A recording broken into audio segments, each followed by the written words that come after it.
Hey there, 4,000 steppers. Are you excited to walk for life? Are you quarantining? Are you self-containing? Are you wearing silly masks? You don't think about how incredible it is to take a hot shower or climb into bed and fall to sleep. But when you're living out of your car, those things become luxuries. For young Tanisha and her child, that was their reality. And then the unexpected happened.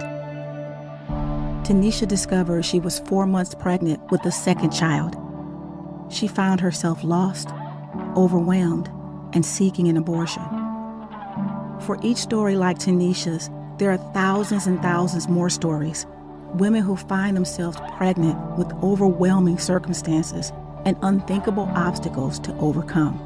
Through the 4,000 Steps experience, you can enter into these stories and the common challenges that brave women and men who are seeking an abortion must overcome in order to find hope and choose life for their children. Just today, 3,000 children will lose their lives to abortion. But because people like you cared and understood, Tanisha's baby isn't one of them. By gaining understanding, we can work together to serve hurting women and rescue children from abortion.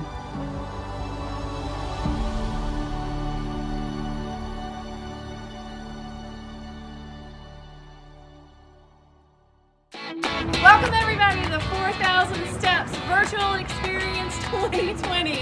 We are so glad you're here. It has been a wild COVID ride, but we are excited. Today, you are going to experience amazing things. I'm going to be your virtual host in the comments, so talk to me during this event. Ask me anything you want. Drop your pictures in there, like Mitzi said. Enjoy your pajamas. I hope you got some Chick-fil-A minis on your table. And if you don't, I'm sorry that I just caused that for your family to crave that during this entire event. We are here. My name is Amber Lehman. Drop me a comment. As Mitzi and Amber have just welcomed all of you virtually, I want to introduce you to two other virtual participants. With me here today is the lovely Melissa Dickman, who is our Community Engagement Coordinator in Grapevine, and also joining her, the other famous M of M&M, is Miss Meg McCrory. Give it up for them, as they have worked so hard to pull off the event in DFW. And if you're wondering if there's a pool experience in your future or in our future today, the answer is no, but we are maintaining social distancing and having a great time. Welcome to the event. We're glad you're here. Welcome to 4,000 Steps! All the people, I know there's got to be more than 3 people. That's Bob Are we Touchdown. doing 4,000 steps this year or not? Yes! What's up? Online! Virtually, Bob! You're supposed to be Virtual? on Facebook, not here. I got to be in front of my computer to do this. YouTube! We all You know can what use being your a TV computer too. looks like, right? Hey, I think you got that mask on all wrong. Did the government give you that Davina mask? told me to wear it this way. She said it'll protect me. Did you give us the money? Where's the money? We do need to help you get some money virtually, don't we? Yep. That's awesome. Well, somebody asked me what my little role in this thing is. I work for the government team, and we go to different states. We try to help them see how important it is to fund our virtual clinics and save babies virtually, which is what we're talking about virtually doing. Virtual everything. Awesome. All right, you guys, I gotta go. I gotta go get home from my computer.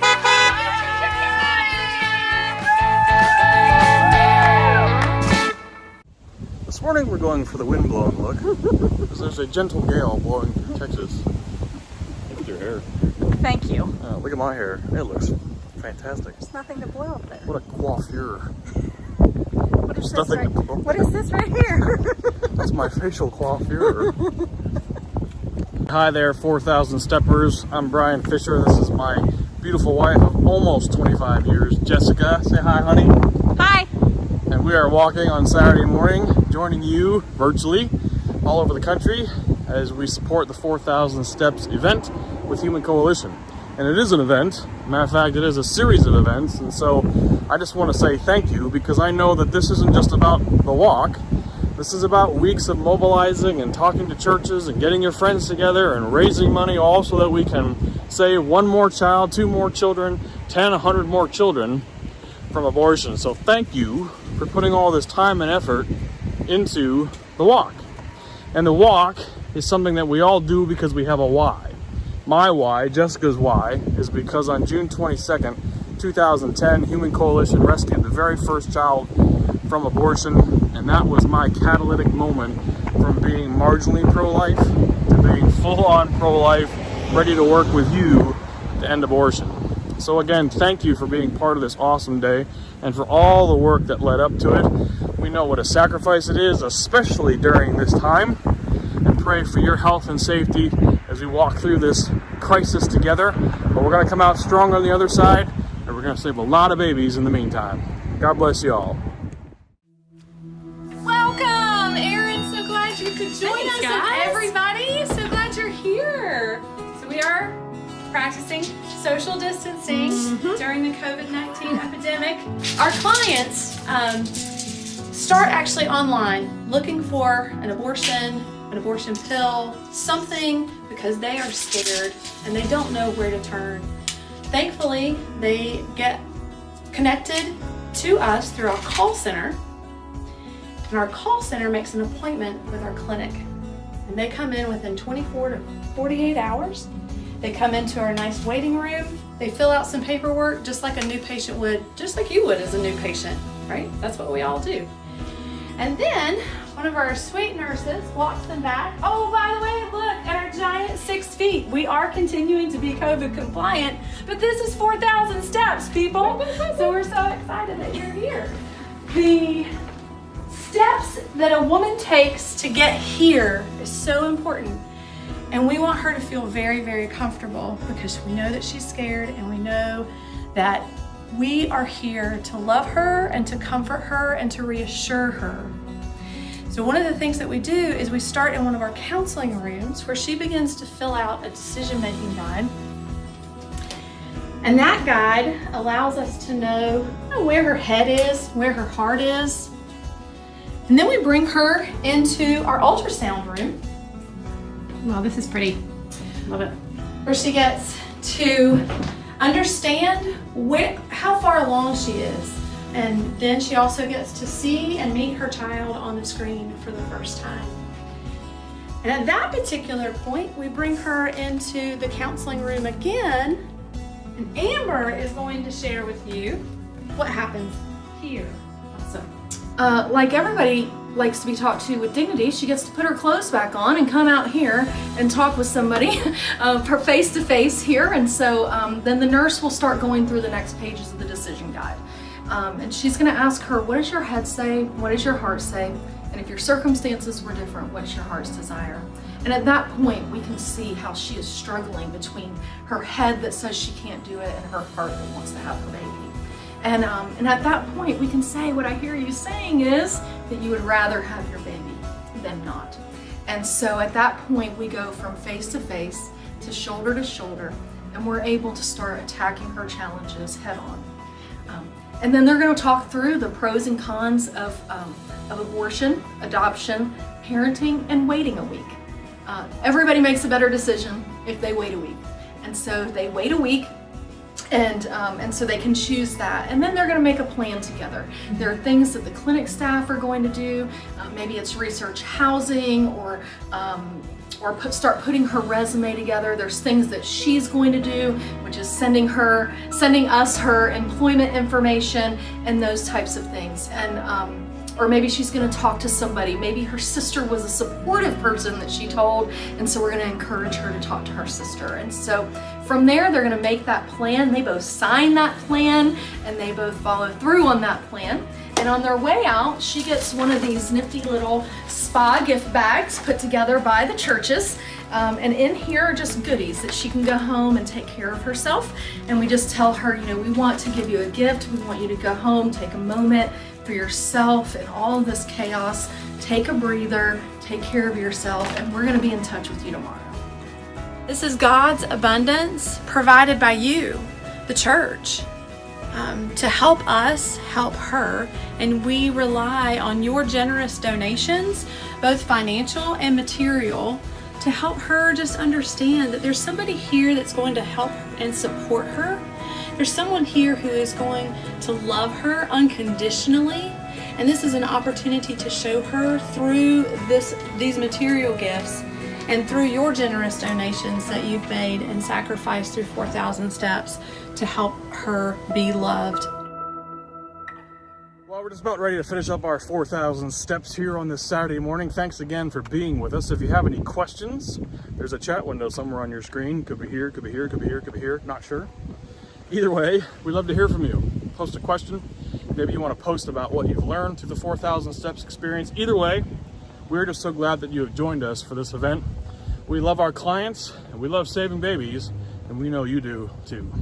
Thank you for joining us this morning for 4,000. Good morning. My name is Mary Fleischman. I get to serve as the clinic director in Charlotte, North Carolina. And I love seeing how everybody on camera is socially distancing. I have been practicing for this event all my life. Social distancing comes very natural to me. I'm an extreme introvert, so I am rocking it just fine at home. I want to introduce you to Jen. And I'm so thankful that Jen is willing to tell her story and tell what her life looked like a year ago and then what it looks like now and how the Charlotte Women's Clinic was able to help her. So thank you, Jen, for being with us this morning. I appreciate it. Yeah, thank you for having me. Yeah, it was just exactly a year ago this week that we heard from you for the first time, Jen. Can you tell me how you found the Charlotte Women's Clinic? So this is my favorite part of my story to tell, because it was by complete accident that I found you guys. I had set up an appointment with a different clinic. I went in like knowing that I wanted to get an abortion, and I was lost on my way there, and so I called. And they described your guys' building exactly. Like, I walked around for so long trying to find it because I didn't see any, like, the name of the clinic that I was going to go to. I didn't see it anywhere. And so I walked into a random building that looked like the one they described to me. And I was like, hey, I'm supposed to have a meeting at Planned Parenthood.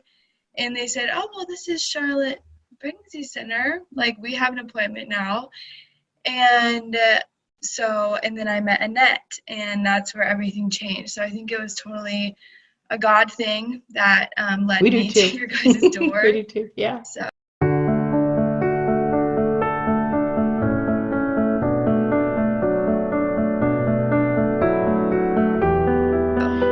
Jen, can you tell me what had brought you to what you thought was an abortion clinic at that point? What part of your story led you to that place? Really just fear, I think. Obviously, Grace was not planned, and I was just really scared. And my main thing was like, what am I going to tell my parents? Because my dad was a pastor growing up, and I knew this was not in their plan for me or my plan for me. So I think just me being scared and not really knowing what to do. And I thought like my only option was like, I just can't have this baby. So that was the third week of April. Do you remember when you found out you were pregnant? Yeah, I very much remember, because my best friend had just broken up with her boyfriend the day before. And I was like, you know what? I have bigger news. I just found out I was pregnant. So it was a very scary thing for me.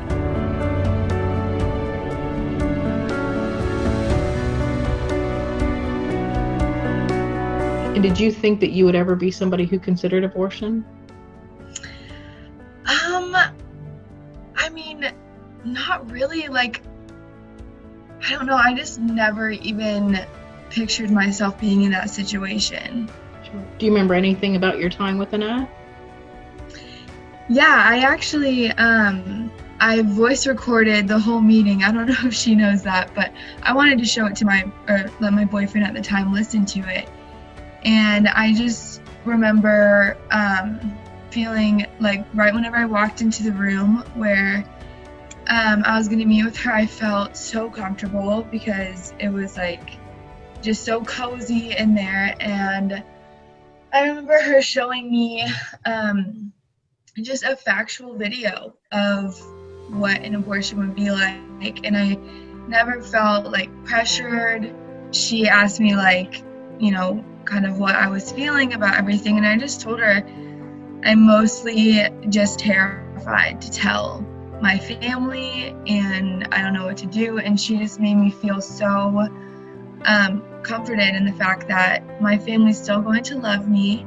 And she shared her story about a situation kind of similar with her daughter, and she just made me feel really good about keeping the baby. And I walked out of there knowing there's no way I'm not having this baby.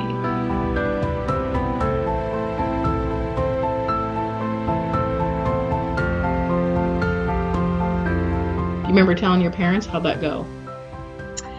Well, I actually asked Annette to meet with me first, just to ask advice and like just get some sort of insight on like what the heck I should say and how I should do it. And I ended up telling them at like 11 o'clock at night. My boyfriend had come over to my parents' house, and we just sat them down and told them. And I mean, it was really, really emotional and scary for me. But I mean, I went into it thinking my parents weren't going to talk to me for months, and like that they weren't going to be supportive. But I was completely wrong, and they were like so incredibly supportive, and I felt just so loved and taken care of. And like afterwards, I was like showing them the ultrasound pictures that we had gotten at the clinic, and it was a very happy thing. That's so good to hear. Yeah. Can you describe life now for me? What's life like now?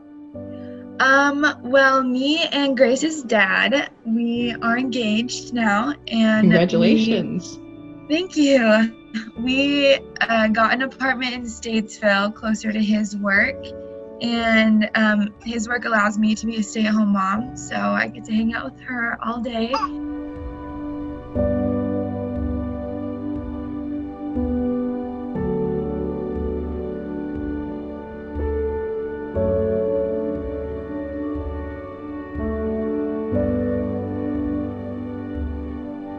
Jen, do you ever have moments where you think how close you came to making a different decision?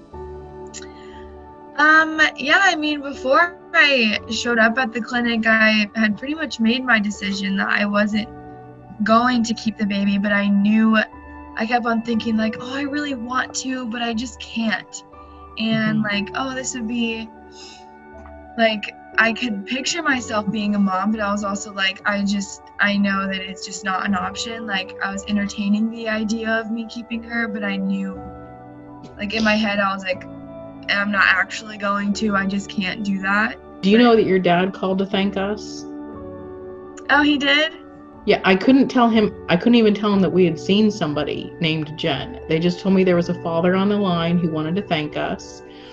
And so I took the phone call, and I'm pretty sure he showed up in person and made a donation too.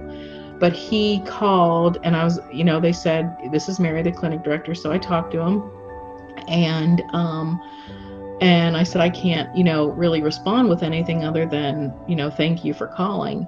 And he said, I just want to tell you that you saved 2 lives that day. I don't know exactly what he meant, but he said that he supported pregnancy centers in the past, and he had no idea that he would ever be on the receiving end of services, but that he just really wanted to say thank you for saving 2 lives that day.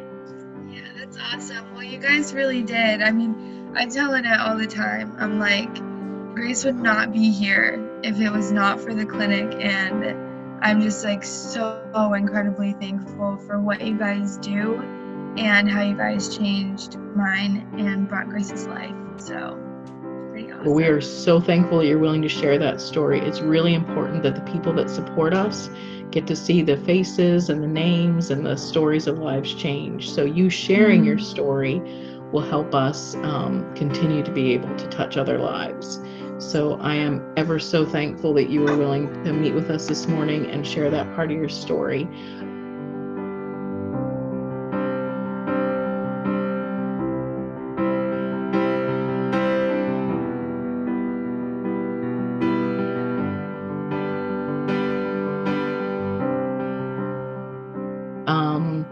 What's your hope and dream for Grace as she gets older? Really, I was actually just telling my mom the other day, I want Grace to be like the most gentle and kind and loving person. Like, I can hope all of these great things for her, but really I want her to grow up knowing the Lord and knowing that she's loved, and that she can come to me in any situation, just like I was able to go to my parents. So I just want her to know that she's loved, and whatever she wants to be in life, I want her to know that I can support her in whatever she decides to do. We can tell what an awesome mother you are. So Thank you. you so much for sharing with us today.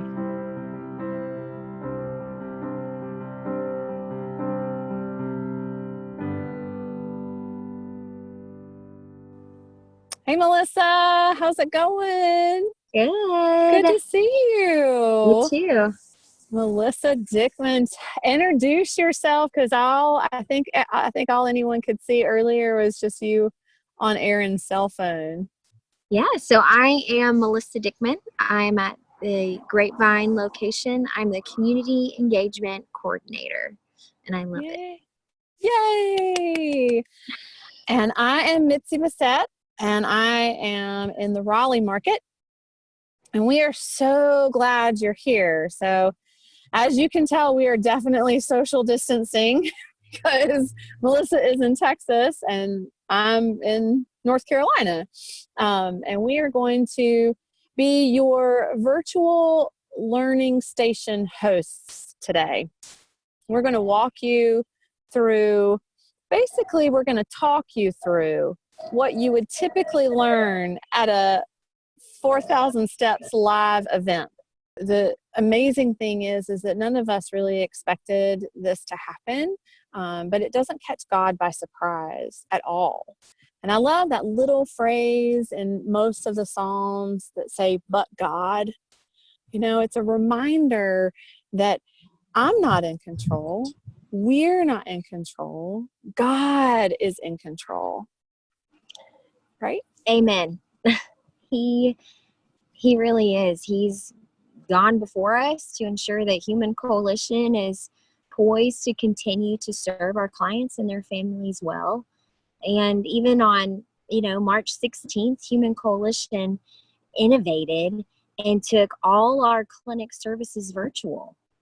And if we hadn't have piloted this virtual service in 2018, I don't know where we'd be today, but God, we were ready for the challenge because of Him, and God's favor has taken all our markets virtual in 72 hours. 72 hours. 7 markets in 72 hours. That is amazing, and definitely a God thing. Like you saw today in the video, we want to walk you through again what it is that our clients experience. And I'm so excited to be able to do that with Melissa, my cohort in rescuing children in Grapevine. And so it's really the first step in any of this is a telephone call. You're right. Yeah, most clients who call us are looking for an abortion, and our online presence is significant. It ensures that Human Coalition appears in the top 3 spots when searching. So there are 1.85 million searches every month for abortions and other items related to abortion, such as abortion pill, an abortion provider, etc. And so we give a disclaimer that we do not refer for or provide abortions, but when in crisis mentality, the client is desperate and clicks and calls us, which gives us the opportunity to counsel them well. And that's exactly what we do, because we love them from the first time. I mean, we've already been in prayer for them, and we've been doing this for quite some time, and we have seasoned people on the phone, ready to take their call and ready to love them from the first hello through whatever decision that they make. So out of every 100 pregnancies in the U.S., 21 will end in abortion, 15 will be miscarried, and 64 will be born live, of which 2 will be placed for adoption. And you know, I was reading the other day that 50% of pregnancies are unplanned. 4 out of 10 of those that are unplanned will end in abortion. Those are difficult stats to comprehend. So many of our clients feel alone, afraid, and uncertain when facing unplanned pregnancy. And then you add in COVID-19 and those feelings skyrocket. Yes. And you know, I was speaking to one of our, what I refer to as our frontline heroes, because that's exactly who they are. There are call center agents, there are nurse counselors, there are continuum of care coordinators.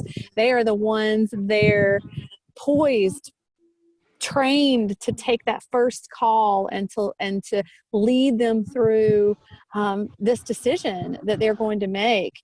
And one of our nurse counselors shared with me, you know, the other day that COVID-19 is real, and it is weighing on the minds and the hearts of our clients, and they are afraid and they are alone, and those are normal feelings, and they are uncertain, and those are normal feelings, but they are more overwhelmed with those feelings than they ever have been before. And I just can't help but think, when you're feeling alone and you're feeling afraid and you're feeling overwhelmed, I mean, even as a brand new mom, you feel that way when you're like, yay, I'm excited. But then you're like, I'm not really sure about this. And so it's just easy to think, maybe I won't be a mom. And that's why it's so important to have the support of the call center agents and our nurse counselors who love them and care for them. But more importantly, folks, they need your support. And we are so, so thankful that you're here to give them the support that they need. Statistics show that 79% of women who chose abortion would have chosen life if their partner had been supportive. 79%. This shows that abortion is not a woman's issue. It's a human issue.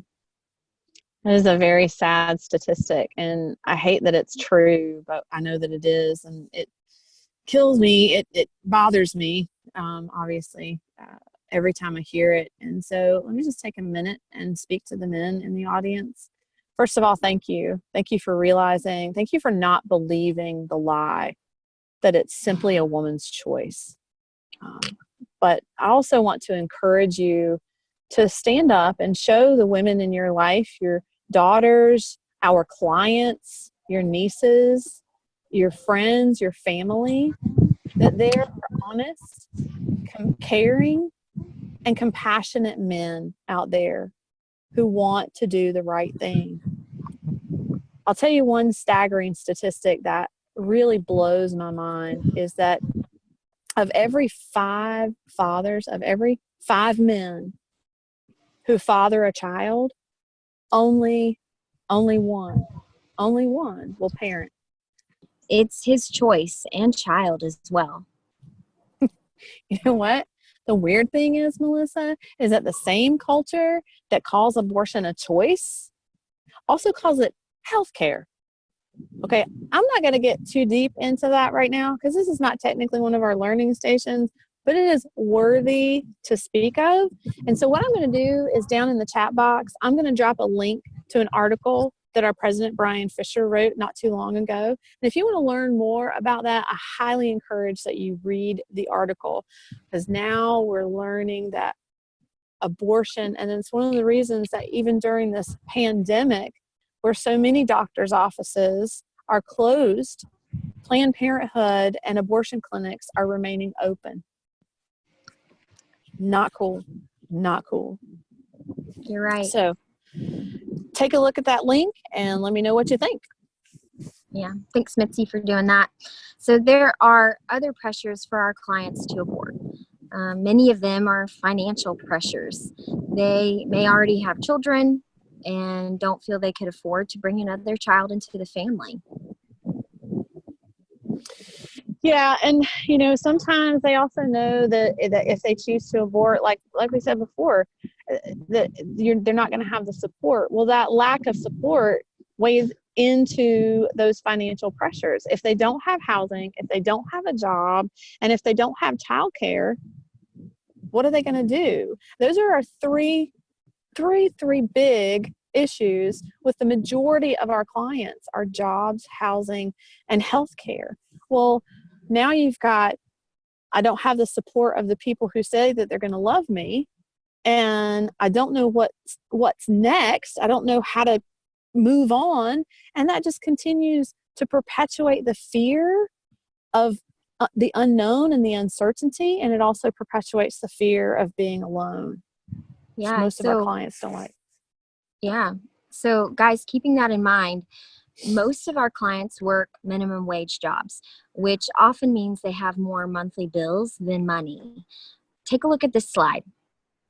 It shows you income and expenses that our clients have, but often they come up short. Yeah, Melissa, I'm just taking a look at some of these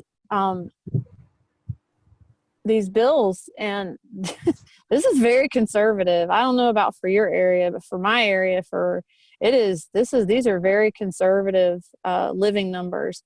But if you are one income and you are making minimum wage, you might feel that you could make these bills, like rent comes in, okay, I got that. I'm able to buy the diapers this month. I'm able to do this month.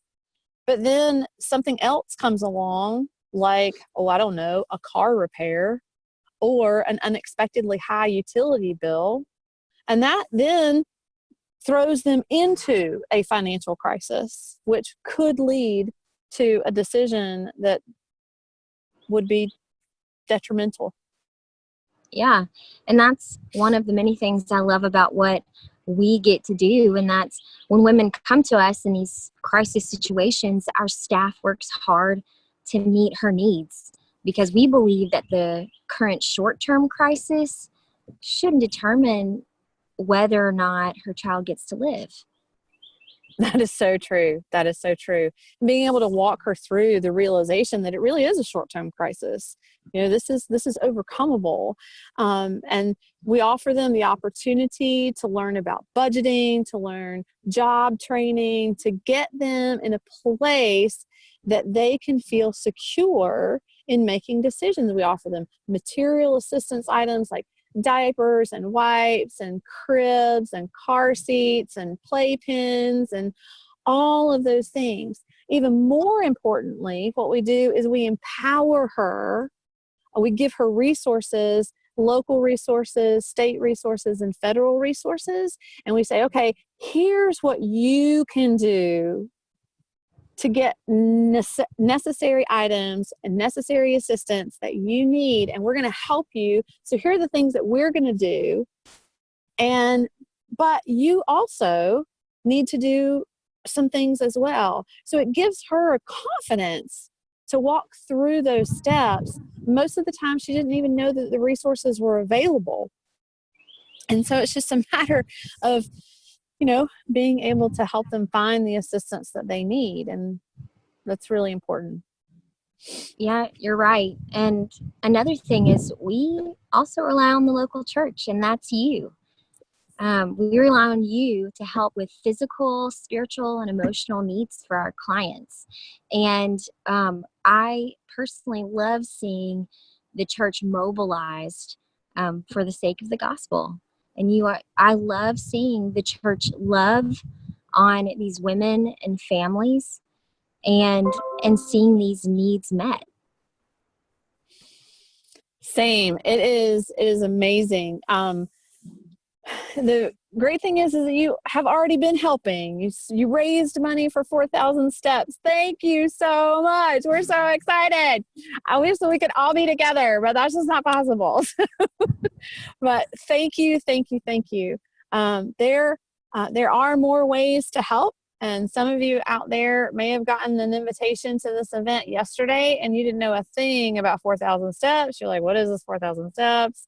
But you may have heard some things that Brian said or our client said that has led you to think, I want to support this. They know exactly what they're doing and they love compassionately and they care deeply.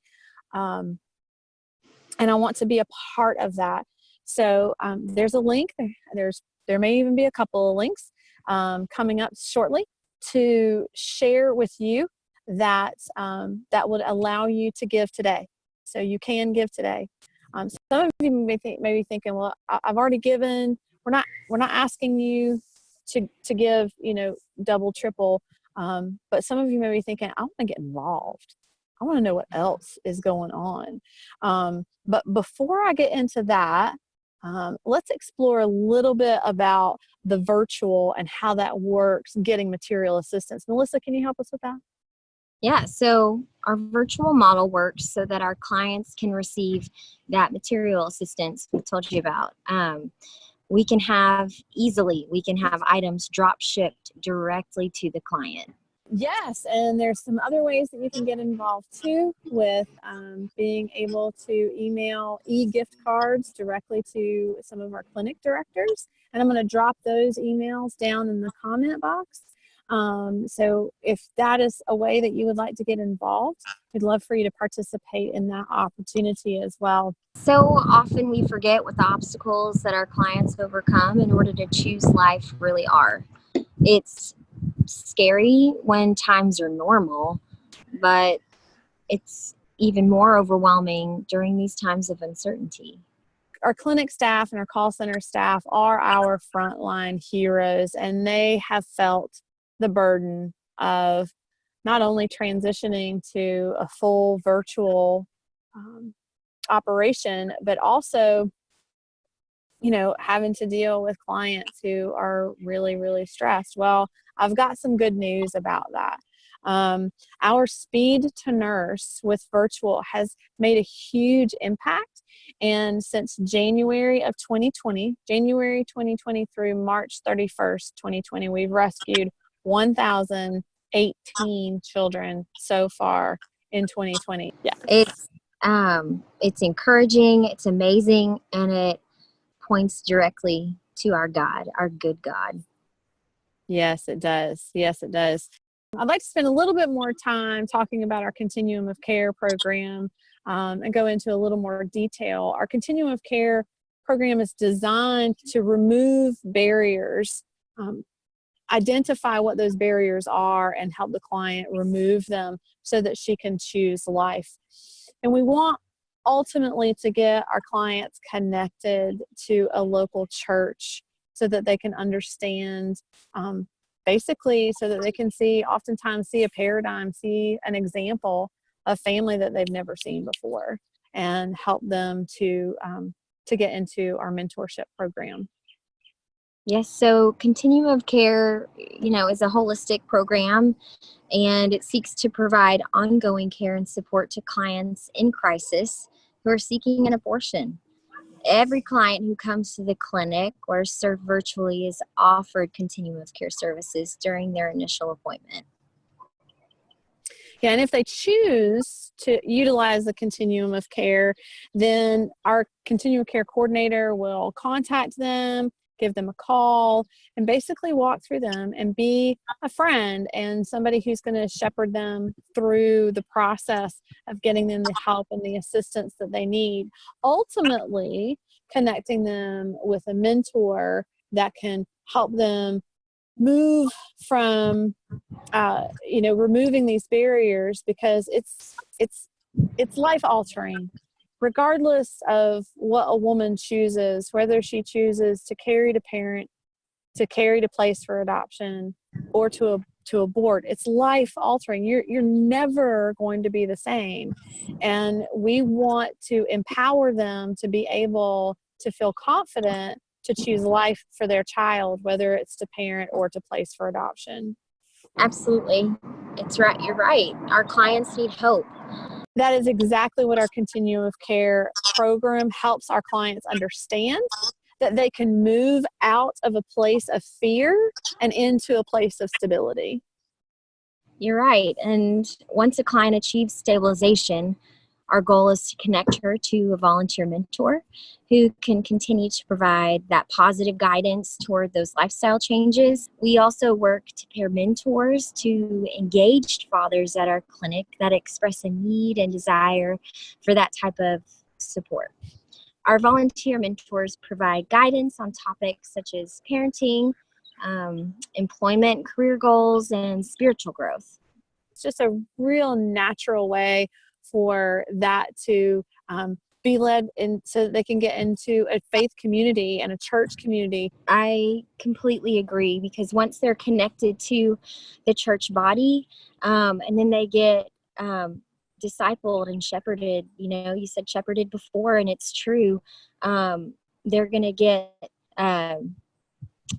truth, and true change, as we all know, comes from a relationship with Christ, and that is the goal. Amen. Yeah. Amen. That is absolutely the goal. That is absolutely the goal. And it's our responsibility as Christians to stand in the gap and to give voice to the voiceless. And there are too many voiceless that are perishing, because 850,000 children will die this year due to abortion. That's 2,500 children a day, every day in our country. It's appalling. And it's 100%, it's 100% preventable. 100%. Now, I know that COVID is terrible, and it is, and I've heard stories, and I have experienced, not firsthand, thank God, but the understanding of what a patient goes through, and it is terrible. But still, abortion is the number one cause of death in America today. There's no excuse for that. Mitzi, when you say that, it's crushing to hear that, and it's to paint a picture of what that looks like. Maybe to hit a little closer to home, is those numbers average out to approximately the size of a kindergarten class every day in our backyard. And the interesting thing is, Melissa, if it were 2,500 kindergartners that were losing their life every day, the church would be in an uproar. And that's why we have to be on the front lines. You have to be on the front lines to change this culture out of a culture of death and into a culture of life. And you've made a good first step, don't you think, Melissa? Absolutely. I mean, because of you've given generously and prayed. We're serving more women than ever before in the midst of COVID-19. Our mission at Human Coalition is to reach women, rescue children, and restore families in order to transform our culture of death to a culture of life and to end abortion in our lifetime. Yeah, it is an audacious mission, but it is possible with God. So one of the ways that we do that, like we said before, is loving our clients right where they are and helping them to see their uniqueness that is given to them by their Creator. Our clients are loved and cared for by a wonderful team of nurses, social workers, mentors, and faith communities. It's a privilege for us to be able to share hope and offer support. And we couldn't do it without your support and without your participation in 4,000 Steps. So thank you, thank you, thank you. Again, thank you again so much. I have the great privilege, hold on to your seats, there's still more to come because we have a special guest coming and I'm going to introduce him to you. It's Dan Darling with the ERLC. Dan is with the Ethics, Religious, and Liberties Commission of the Southern Baptist Convention. Say that, that's kind of a mouthful. So welcome, Dan. So glad you can join us.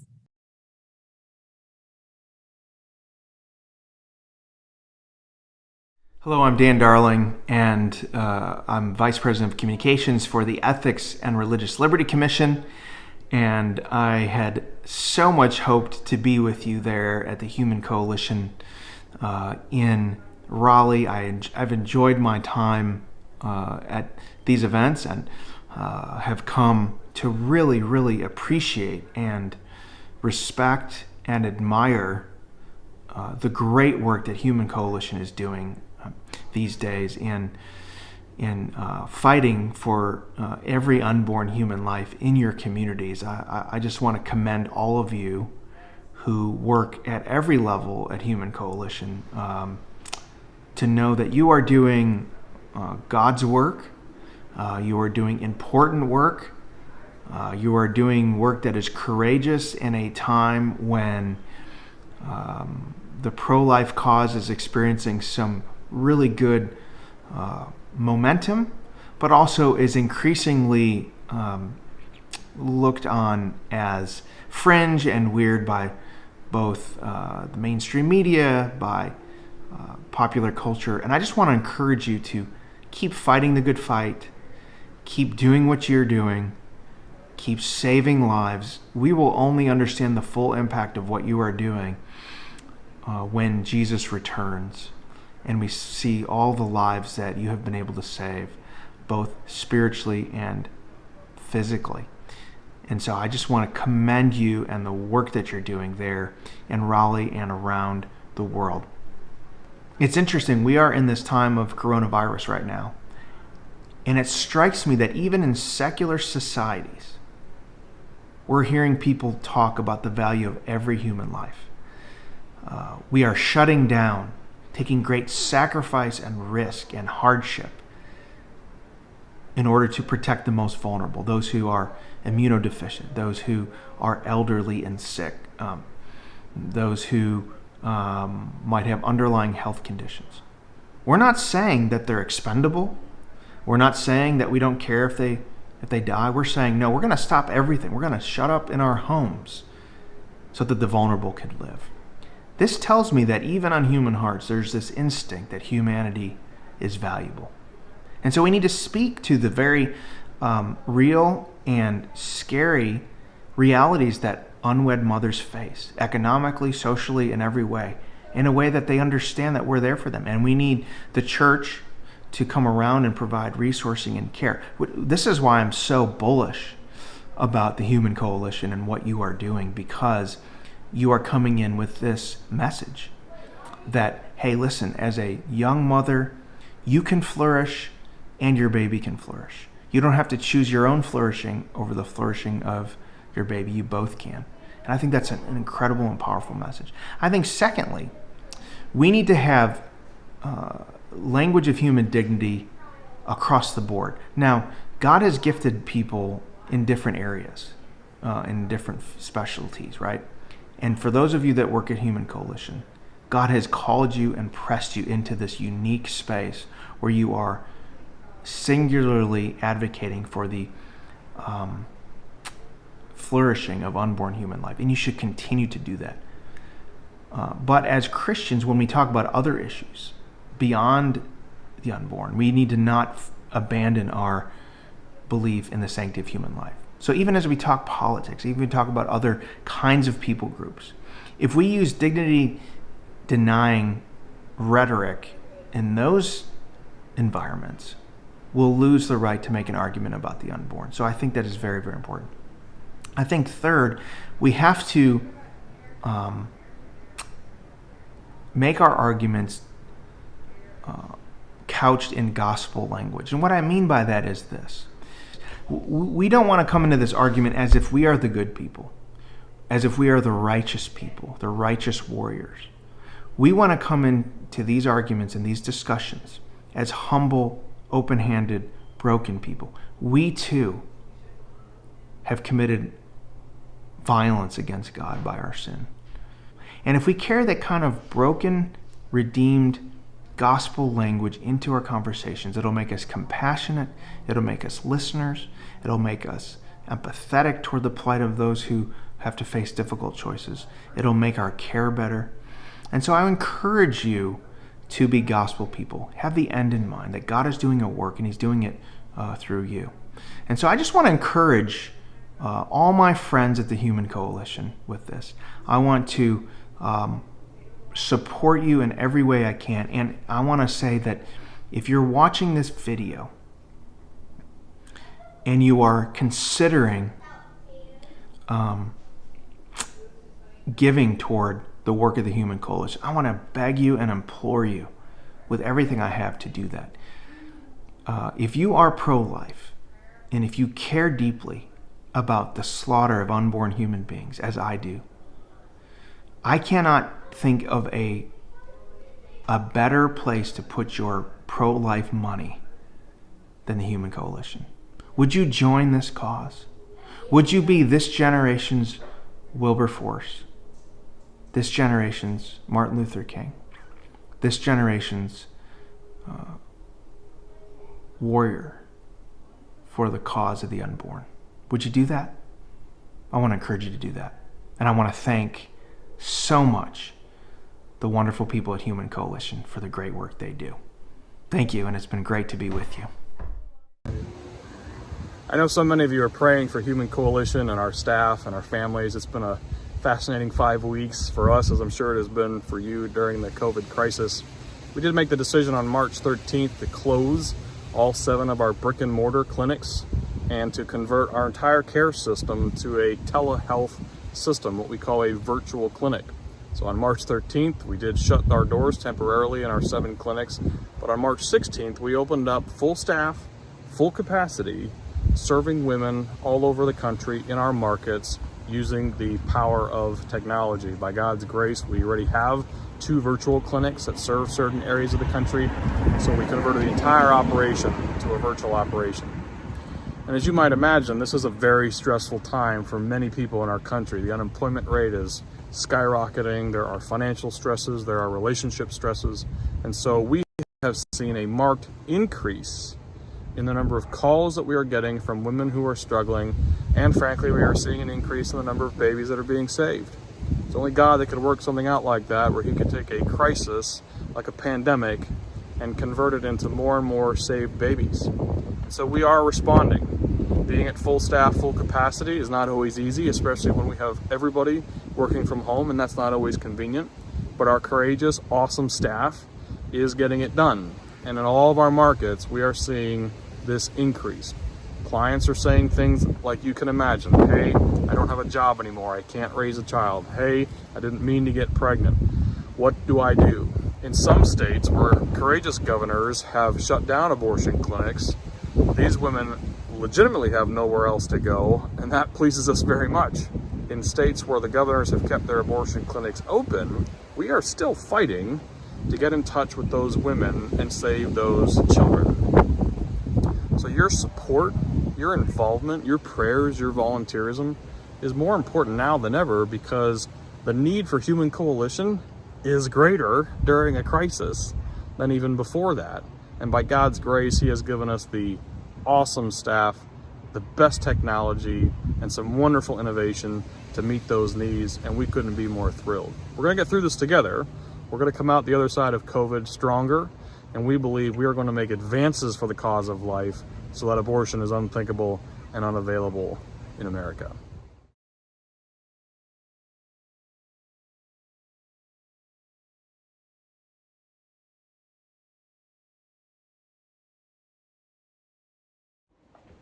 Hey there, 4,000 steppers. Are you excited to walk for life? Are you quarantining? Are you self-containing? Are you wearing silly masks? you don't think about how incredible it is to take a hot shower or climb into bed and fall to sleep. But when you're living out of your car,